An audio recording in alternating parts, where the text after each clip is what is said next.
Senhor esteja convosco. Ele está no meio de nós. Proclamação do Evangelho de Jesus Cristo segundo João. Glória a vós, Senhor. Naquele tempo, disse Jesus aos seus discípulos: em verdade vos digo, vós chorareis e vos lamentareis, mas o mundo se alegrará. Vós ficareis tristes, mas a vossa tristeza se transformará em alegria. A mulher, quando deve dar à luz, fica angustiada porque chegou a sua hora.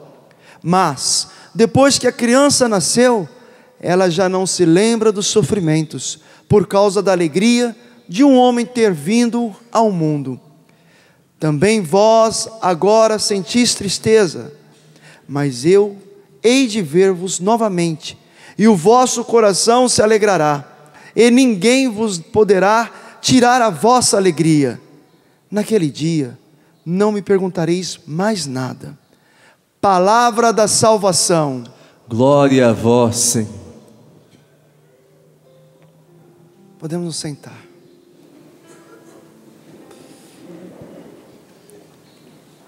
Vou pedir para meus irmãos do Ministério de Música que possa cantar, e assim nós, juntamente com eles, cantarmos a resposta do Salmo. Essa bondade, essa manifestação do Senhor sobre nós, que está, através da liturgia da palavra, dirigindo a cada um de nós, e dizendo que a nossa alegria se transforma, que a nossa tristeza, se transformará em alegria. Cantemos. O Senhor é o grande Rei de toda a terra. O Senhor é o grande Rei de toda a terra. O Senhor é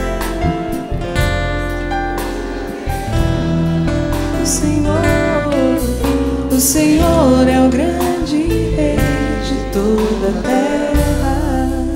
Ainda mais um pouco, mas lembrando uma coisa: a terra, ela tem sentido das coisas criadas, mas por muitas vezes nós vemos nos evangelhos a terra significar o nosso coração, o nosso interior, a nossa vida.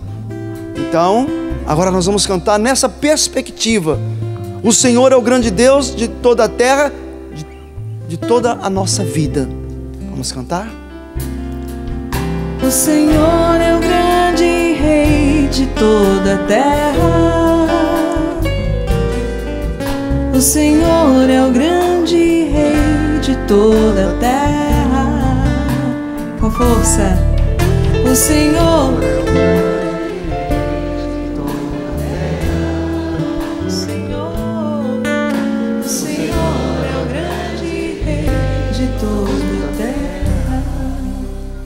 Olha que coisa linda.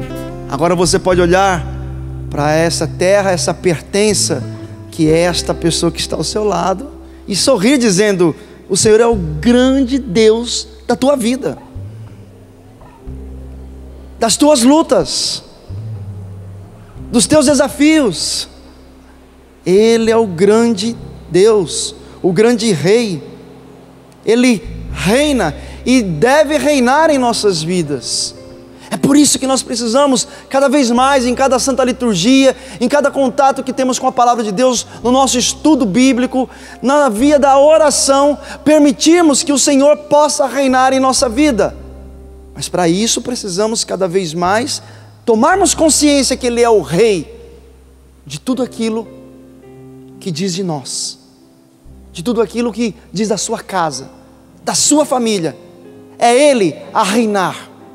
E é por isso que agora nós entramos de cheio no Evangelho. E veja que interessante como o Evangelho começa.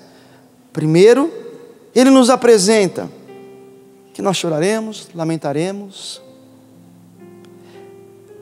e que o mundo se alegrará. Uma realidade concreta do que vivemos hoje. Bom, quando o Senhor nos diz: vós chorareis, vós lamentareis, está se referindo ao povo que está seguindo, está se referindo às pessoas que aderiram a Cristo. É para este público que Jesus está dizendo: vós chorareis, vós vos lamentareis. Mas observe, fato concreto para o tempo de hoje, por quê? Quantas pessoas aí que caminham na igreja e por muitas vezes se encontram tristes, e um dos motivos da sua tristeza é o fato de não saber conciliar, viver a pertença de Deus, mas ao mesmo tempo tendo que renunciar a tantas coisas. Quantas pessoas se entristecem, até mesmo dentro de congregações, dentro de comunidades. Meu Deus, estou lhe dando a minha vida, estou lhe dando tudo que eu tenho, mas depois aquela vontade de querer retomar tudo aquilo que deixou, e aí bate aquela tristeza, bate aquele questionamento: será que eu não deveria ir embora? Será que eu não deveria voltar até lá, minha casa, minha cama? Quando eu vou de férias, meu chefe, às vezes eu encontro e ele está lá dizendo para mim: olha, se você voltar, está garantido o seu emprego, e você vai ter aquela liberdade que talvez dentro de uma congregação, ou de uma comunidade, ou até mesmo dentro de uma vida de igreja, na sua paróquia, você não teria, somente se fizesse isso. E aí vem aquela tristeza mesmo. Outra realidade dentro da vivência da igreja é o fato de o mundo oferecer tantos prazeres, e por muitas vezes você, por conhecer a palavra, dizer não querer viver, todavia, com aquela tensão interior: mas meu Deus, só um pouquinho, não é pecado isso aí, não é um pecadão, é um pecadinho. Mas em outras palavras, a tristeza vai tomando conta. Muitos estão se lamentando, muitos estão chorando. A tristeza também da perseguição, aquilo que eu já disse quarta-feira, de nós sermos assaltados em nossas casas por normas, por rostinhos bonitos dizendo: está tudo bem aqui, ali, a educação vai bem, tudo vai bem. Mas é interessante, quando a gente sai de casa, parece que as coisas não mudaram e até pioraram, né? Um dia desse alguém me dizia da parte da segurança: se soubessem como São Paulo está violento, ninguém ficava botando o rostinho na TV para dizer que está tudo em ordem. E é o que a gente vê. Você abriu os telejornais, eu não sei se é simplesmente sensacionalismo, que claro que é, mas também, se for querer ver os fatos que acontecem aí fora, a grande maioria está tendendo para as tragédias. Mas em outras palavras, quantos estão chorando? Quantos estão se lamentando? Mas tentando viver essa realidade de igreja, em todos os casos, tentando viver, porque é uma tensão que todos nós passamos. Mas existe a segunda parte do Evangelho, que é aqui onde nós temos que ficar bem atentos, que vai dizer: mas a vossa tristeza se transformará em alegria. Preste atenção, meus irmãos.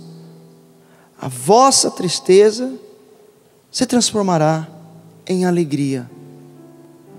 Mas então, que alegria é essa que o Senhor nos apresenta diante de tantas tristezas, diante de tanta dor, tanto sofrimento?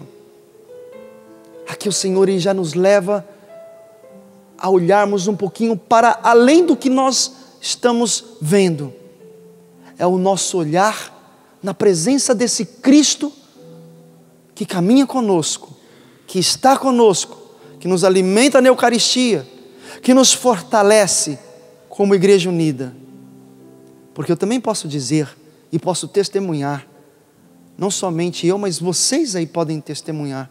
Quantos de nós que diante dessas tristezas e preocupações, no momento que nós direcionamos o nosso coração, as nossas preocupações para o Senhor, não encontramos paz? Não é verdade que encontramos paz? Quantos de nós, diante de uma tristeza, como uma vez uma jovem entrou lá no instituto, depois de uma adoração, no instituto eu digo a escola que a Canção Nova administra, Instituto Canção Nova, e ali ela chorava copiosamente porque havia recebido a notícia que a mãe estava com câncer no sangue. E o que dizer neste momento? O que falar?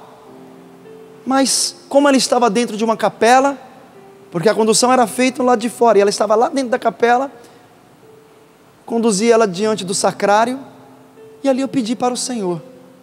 Mas foi simplesmente ela se ajoelhar diante do Senhor, e de repente ela foi se acalmando. Não é uma mágica, não. É só para nos sinalizar de que o Cristo está presente no meio de nós, para aqueles que têm dúvidas sobretudo, na Eucaristia, presença real. Não é mais um pão, depois de consagrado é o corpo e sangue de Cristo, que nós sabemos, mas nem sempre nos permitimos experienciar esse conhecimento. E por isso quando fica só no conhecimento, nós acabamos nos perdendo. Mas ali, naquele momento, entregando a vida, simplesmente entregando o Senhor, toma conta desta jovem, toma conta de tudo aquilo que ela está passando, somente essas palavras, mas ela diante do Senhor, no sacrário, de repente ela acalmou, ficou em paz, parou de chorar, se levantou, e aí foi ela testemunhar para mim a fé. Padre, precisamos confiar no Senhor, seja lá o que for, o que acontecer com a minha mãe, precisamos confiar no Senhor Jesus. E depois, indo ao encontro da mãe, indo visitá-la, fui levar a unção dos enfermos, mais uma vez me deparando com a tristeza, a dor, mas transformada em alegria, através da fé, do olhar em Cristo, porque foi a mãe a me evangelizar. Uma coisa é nós anunciarmos, prepararmos uma homilia, trazemos até um outro testemunho, outra coisa é você pegar uma pessoa que está ali, falando concretamente do Evangelho traduzido na vida, e falar, eu confio no Senhor, Padre, é difícil a notícia, é difícil tudo que eu estou passando, mas eu confio no Senhor, e na minha confiança, aquilo que Ele permitir em minha vida, eu estarei pronta a acolher. Meus irmãos, eis a tristeza que se transforma em alegria, porque esta mulher, ela foi o cumprimento desta palavra, e está sendo, no dia a dia da luta dela, agora diante de todo o tratamento que ela vai vivenciar, o olhar na segunda vinda de Cristo, ou a ida dela para Cristo, se for o caso, o olhar dos últimos acontecimentos, mas sobretudo o olhar já concretizado no Cristo que está no meio de nós. Veja, irmãos, por que eu estou trazendo isso para vocês? Porque a tristeza em nossas vidas, que deve ser o grande questionamento quando ela não se transforma, o motivo maior é sobretudo quando nós queremos vivenciar uma experiência com Deus isolada, individualizada. Uma fala que é dolorosa para a igreja, mas que muito nós ouvimos, é esta: eu não preciso ir na missa, basta eu estar em casa e rezar em casa, e está tudo bom. Eu não preciso estar em oração, eu creio em Deus. Aí, olhando essa fala por parte de diversos adultos, um dia eu decidi fazer a pergunta para diversos jovens. Eu falei, o que é Deus para você? Quem é Deus para você? E aí aqueles jovens me surpreenderam no sentido triste, porque falaram assim, Deus é um amigo que está conosco, eu acredito nele, mas eu vivo a minha vida do jeito que eu quero, essa é a minha fé, eu não preciso estar na igreja, eu não preciso rezar, Deus está comigo, Ele é meu amigo, e está muito bom isso, vou viver a minha vida do jeito que eu quero. E ali eu pude entender que aqueles jovens, nesta resposta, ou nestas respostas, eles estavam sendo apenas o reflexo do testemunho que não encontraram dos seus pais. Meu Deus! Aí eu virei para eles e disse: isso não é fé. Da forma como vocês estão falando, provavelmente nem fé vocês tenham. Porque a fé no Deus que se revelou para nós na pessoa do seu Filho Jesus Cristo, nos chama a nos comprometer com Ele através de uma vida de igreja, através de uma busca em querer conhecer o Senhor Jesus. Mas ali eu estava diante de mais ou menos 200 jovens me dizendo isso aí. Eu creio em Deus, mas eu vivo do jeito que eu quero. Olha a fala dos adultos: eu não preciso ir na igreja. Olha a fala dos jovens: mas meu pai não vai na igreja, para que eu vou? Olha a fala dos adultos: porque o padre também erra, também é homem. Claro que é homem, graças a Deus, né? Graças a Deus. Mas ele tem defeitos? Claro, inclusive padre confessa. Padre não é melhor que ninguém nesse sentido, somos todos limitados, mas com uma diferença: todos lutando para viver a palavra de Deus. Mas aí a fala dos adultos: porque o padre erra, porque não sei o quê. E os jovens: mas é porque, olha, é muito cansativo, é isso e aquilo, e além do mais, se fala de Deus, de amor, disso, daquilo outro, mas quando chega em casa é só briga. Vocês estão entendendo, meus irmãos? Por que a tristeza não se transforma em alegria? Porque não deixam que Deus seja presença na casa, no coração, na vida, a começar por aqueles que deveriam testemunhar, aqueles que são os educadores. A compreensão, meus irmãos, dessa tristeza que se transforma em alegria na responsabilidade de cada um de nós, se dá em entendermos que educar é educar para Deus. Nós precisamos começar a romper com esse pensamento de que educar é educar para o mundo. Não, é para Deus, para que quando eles estiverem no mundo, no sentido de terem que assumir a vida deles, eles saibam responder segundo o que eles aprenderam e, sobretudo, experienciaram dentro de casa de quem é Deus. Nós educamos para Deus. Essa deve ser a educação que cada um de nós devemos dar a eles. Mas para isso, no sentido de brincadeira, olhe para o seu irmão ao lado, é só uma brincadeira, e diga assim: você precisa ter educação em tua casa. Você precisa testemunhar Cristo. Pelo amor de Deus, testemunhe Cristo. Testemunhemos Cristo, meus irmãos. É preciso nós começarmos a rever essa nossa relação com Deus e começarmos a purificar em nossas atitudes, em nossas respostas, nas tensões que vivemos. Começarmos a purificar aquilo que está tirando Deus de nosso testemunho e que não permite que esses jovens possam acreditar que Deus existe.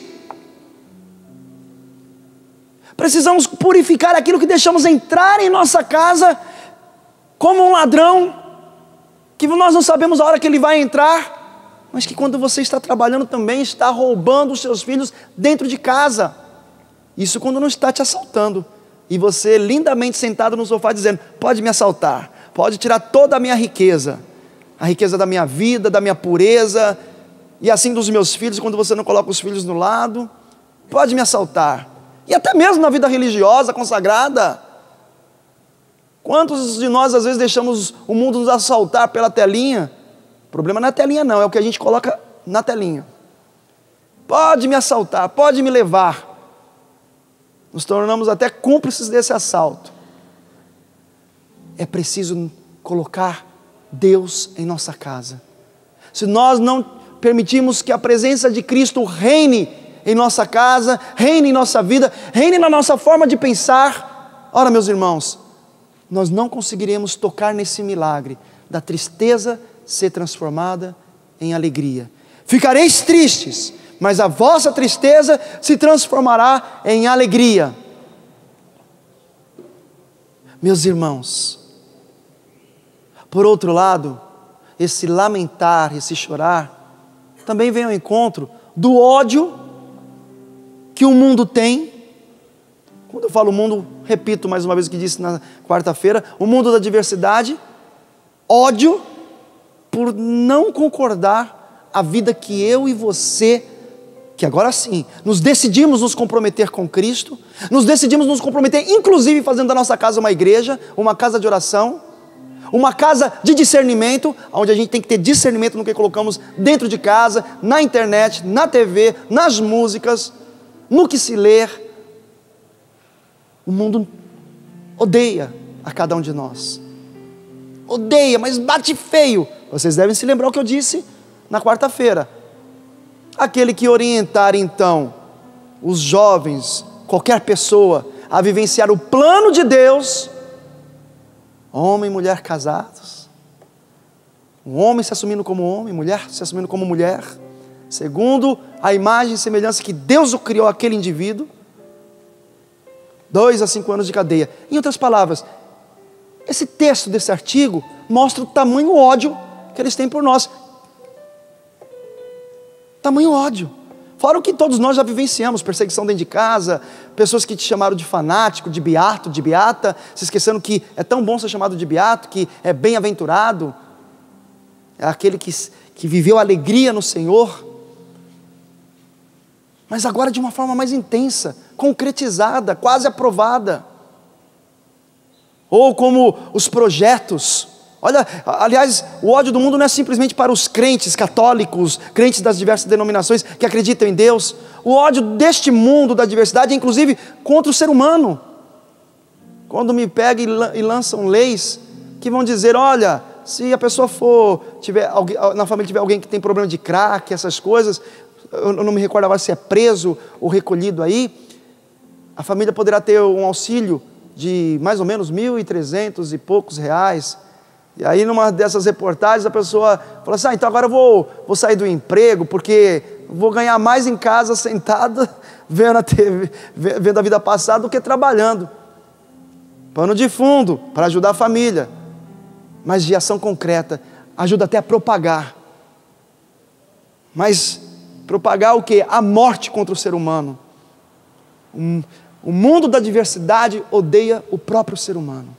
Se odeia, na verdade, porque os efeitos serão quais lá na frente? Eles mesmos serão vítimas daquilo que eles plantaram.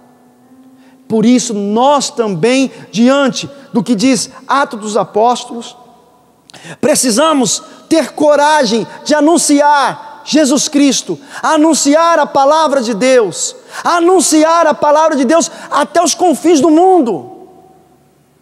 Aonde formos, não termos medo. Um dia desse, estavam partilhando que um padre, conhecido, mas aqui eu não vou falar quem é, chegando lá em São Paulo, porque ele estava de clésima, acho que passando, não sei se eu estava num estabelecimento, e o mundo da diversidade xingando, seu não sei o que, não sei o que, não sei o que. Ódio, porque alguém que nem conhece o outro, só porque está vendo a pessoa de clésima, começa a xingar. O fundo disso se chama ódio. Mas é este mundo que a diversidade está criando, a diversidade global, da internet, é este mundo. E é por isso que nós precisamos nos comprometer, meus irmãos. É por isso que a nossa fé não pode ser uma fé individualista, particularizada, dentro do quarto, da casa. Não!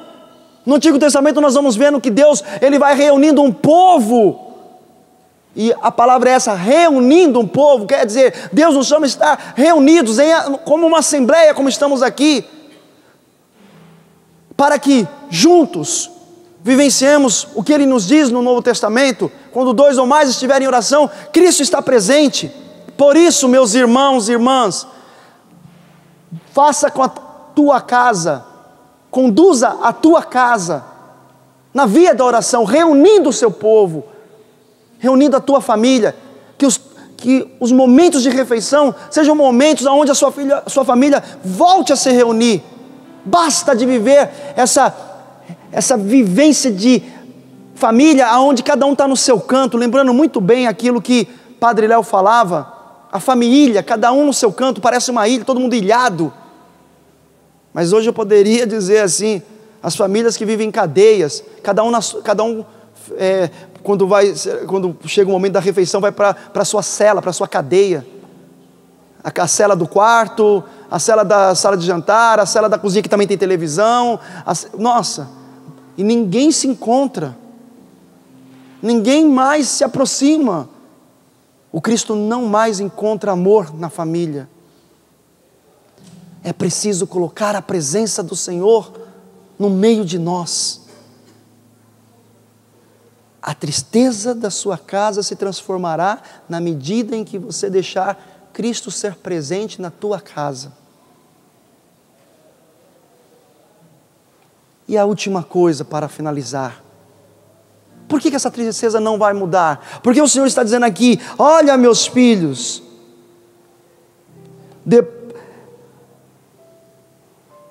por causa da alegria de um homem ter vindo ao mundo, depois ele vai dizer, também vós agora sentis tristeza, mas eu hei de ver-vos novamente, e o vosso coração se alegrará, e ninguém vos poderá tirar a vossa alegria. Por que ninguém poderá tirar a alegria de nós? Aqui está um texto escatológico, é Cristo voltando.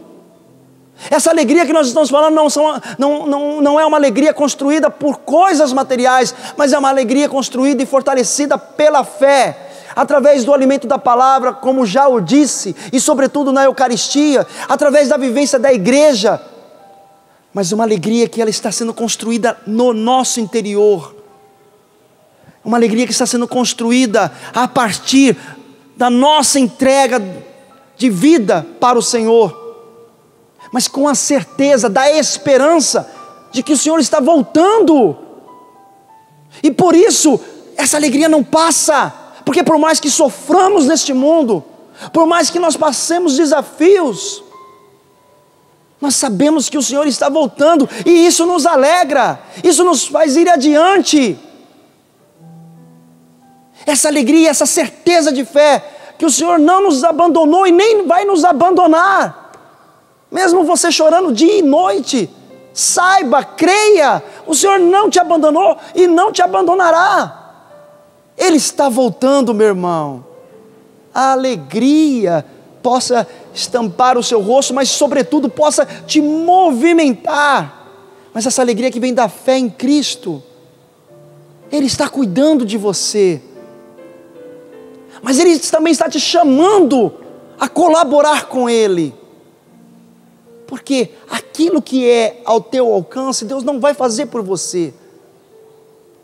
E por isso não tenhas medo de fazer aquilo que é certo, de romper com realidades que você sabe que você precisa romper, de saber renunciar coisas que você sabe que você precisa renunciar, porque o Senhor quer encher o teu coração com a alegria dEle, que vem dEle. Ele é a fonte da sua alegria, o Senhor Jesus é a fonte da sua alegria.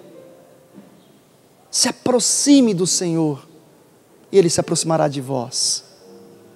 Mas para isso, meus irmãos, um último ponto, precisamos render o nosso coração dia a dia. E quando eu falo render é porque todos nós também sofremos a tentação de caminharmos na nossa autossuficiência, que muitas vezes é traduzido em distração, muitas vezes é traduzido em comodismo, em preguiça, muitas vezes é traduzido até na nossa forma de criticar as coisas. É preciso nos rendermos a Deus. Por isso eu quero te convidar agora, com essa alegria, essa retomada de olhar para o Cristo que está voltando, baixar a tua cabeça, fechar os teus olhos, e agora nós cantarmos uma música tão bem conhecida do nosso irmão Cassiano, Eu Me Rendo. Vamos cantar um pouco disso, vamos rezar um pouco com essa música, vamos rezar um pouco acreditando do que Deus está fazendo, porque nós estamos deixando com que a palavra dEle possa ser presente em nossas vidas, em nossa vida, e vamos deixar com que o corpo e sangue dEle possa nos alimentar, nos fortalecer, alimentar na nossa esperança, alimentar no nosso na nossa decisão de nos comprometermos, de irmos adiante. Vamos deixar com que o Senhor possa hoje, no nosso declarar, eu me rendo a Ti, Senhor. E você, meu irmão, que está nos acompanhando, se ajoelhe aí na sua casa e cante isso, ore com esta palavra. Eu me rendo, eu me rendo, eu me rendo a Ti, Jesus.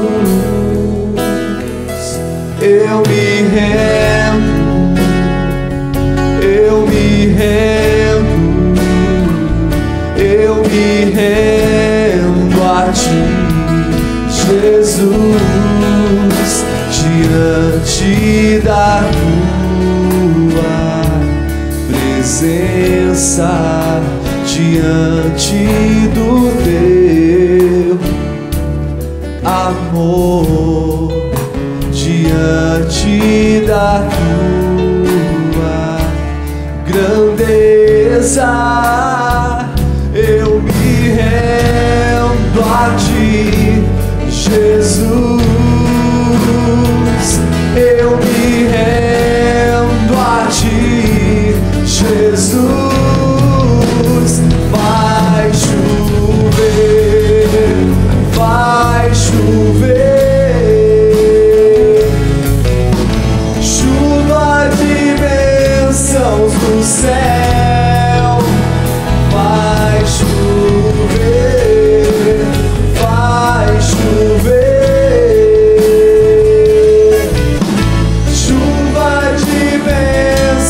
Do céu vai chover, vai chover, vai chover,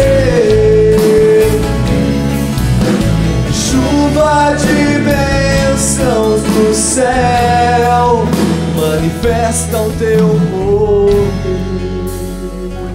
Sabe, Cassiano, só traduzir, só mudando uma palavra da sua música, o chover por transbordar. Estamos entrando agora na liturgia eucarística. Vamos começar pelo ofertório para adentrar na liturgia eucarística. Aqui não será simplesmente a chuva, mas o transbordar da glória de Deus na vida de cada um desses, na minha vida, que estamos participando da missa. Claro que os efeitos para aqueles que estão nos ouvindo e nos assistindo, mas sobretudo porque é participar, não assistir. Para aqueles que estão participando, vamos experimentar essa glória, essa graça, essa chuva de bênçãos, essas bênçãos se derramando na vida de cada um de nós, quando recebemos o corpo e sangue de Cristo. Meus irmãos, que nesse ofertório, você, com a tua fé, purificada pela palavra, possa experimentar, possa se deixar ser tomado, inundado, pela graça da Eucaristia.